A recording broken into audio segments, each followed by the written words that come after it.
Top অর্ডারদের ব্যর্থতায় আরও একবার কপাল পুড়ল বাংলাদেশের। শেষ দিকে তানজিম সাকিব, নাসুম আহমেদরা আশা দেখালেও পরিণয় দিতে পারেননি ম্যাচ জয়ে। বোলারদের খরচে বোলিংয়ের পর লিটন, সাইফরা সবাই ছিলেন চরমভাবে ব্যর্থ। যদিও লোয়ার অর্ডারের কল্যাণে লড়াই জমে ওঠে মাঝের সময়ে। এমন উত্তেজনাপূর্ণ ম্যাচ শেষে বাংলাদেশের পরাজয় নিয়েই বাকিটা জানবো রিপোর্টে।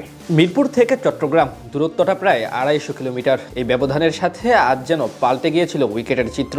সাগরিকার এদিন সবুজ মাঠে তাই তো টস জিতে প্রথমে ব্যাট করার সিদ্ধান্তকেই সুবিধাজনক মনে করেছে ওয়েস্ট ইন্ডিজের অধিনায়ক। যদিও প্রথম 2 ওভারে বেশ চাপে ছিল তারা, তোলে কেবল 6 রান। চতুর্থ ওভারে তাসকিনের উপর চড়াও হন আলিক এথানাজে। 3-4 মেরে সেই ওভারে তোলেন 17 রান। পাওয়ার প্লেতে কোনো উইকেটই নিতে পারেনি বাংলাদেশ, খরচ করে 35 রান। এক প্রান্ত ধরে এথানাজে আগ্রাসী রূপে ব্যাট চালালেও ধীরগতির ছিলেন ব্র্যান্ডন কিং।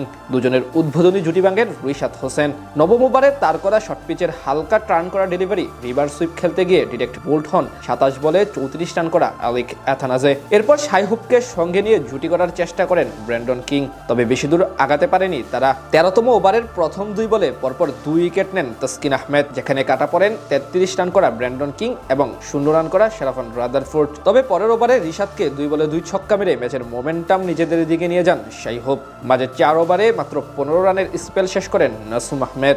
যদিও টাইগার বোলাররা এরপর আর কোনো উইকেট নিতে পারছিলেন না প্রতিপক্ষ ব্যাটিং অর্ডারের। ধীরে ধীরে শাইহুপের মতো আগ্রাসী হতে থাকেন রবমান পাওয়েল। শেষ ওভারে তানজিম সাকিবকে হ্যাট্রিক ছক্কা মারার পাশাপাশি 22 রান তোলেন তারা, যার সুবাদে পাওয়েলের 44 এবং হোপের 46 রানের অপরাজিত ইনিংসে ভর করে 165 রানের পুঁজি পায় ওয়েস্ট ইন্ডিজ।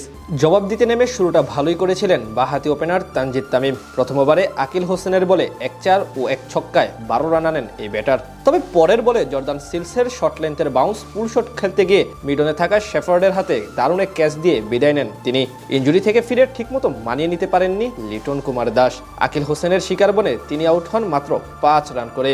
একই পরিণতি হয়েছে সাইফ হাসানের। পঞ্চম ওভারে আকিলের লেগ স্ট্যাম্পের বল প্যাডেল সুইপ খেলতে গিয়ে শর্ট ফাইন লেগে ক্যাচ দিয়ে মাত্র 8 রান করে ডাগ আউটে ফিরেন তিনি। পাওয়ার প্লেতে শামীম হোসেন পাটোয়ারির উইকেটও হারায় বাংলাদেশ। বাঁহাতি ব্যাটার আউট হন জেসন হোল্ডারের বলে ডিরেক্ট বোল্ড হয়ে। এরপর অবশ্য দলের হাল ধরার চেষ্টা করেন তাওহিদ হৃদয় এবং নুরুল হাসান সোহান। তবে এই জুটি বেশিক্ষণ আগাতে পারেননি একসঙ্গে। মাত্র 5 রান করেই পেভিলিয়নের পথ ধরেন নুরুল হাসান সোহান। এদিকে হৃদয় কিছুটা চেষ্টা চালালেও 12তম ওভারে জর্দান সিলসের বলে তিনিও কাটা পড়েন 25 বলে 28 রান করে। এরপর অবশ্য ম্যাচ জমিয়ে তোলেন তানজিম হাসান সাকিব এবং বাঁহাতি নাসুম আহমেদ। দুজন মিলে দুপ্রান্ত থেকে চড়াও হন প্রতিপক্ষ বোলারদের উপরে।